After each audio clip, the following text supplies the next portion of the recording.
নিম্নবিত্ত শ্রেণীর কোনো নারী যদি জোরপূর্বক বিবাহ বিচ্ছেদের শিকার হয়, অর্থাৎ স্বামীর বাড়ি থেকে চিরদিনের মতো বিতাড়িত হয়, তাহলে এই নারী তার বাবার সংসারে 2 পয়সার মূল্য থাকে না। পরিবারে তার মূল্য হ্রাস পায়। পিতামাতার কাছে বোঝা হয়।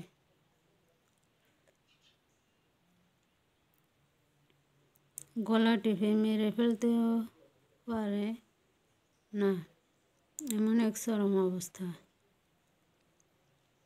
সমাজের কাছে সে মূল্যহীন।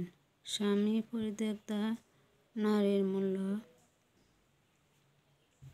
হয় পুরাতন জীর্ণ শীর্ণ কাপড়ের ন্যায়। এই সমাজের পরিবেশের কাছে সে বেমানান।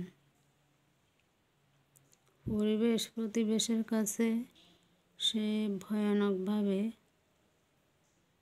বেমানান। আত্মীয় স্বজন, বন্ধু বান্ধবী, চাকুরি স্থলে সে যাইতে পারে না।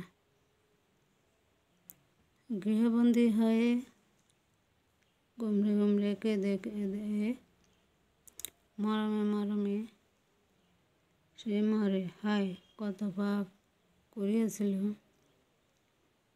হয়েছিল তাই নারী।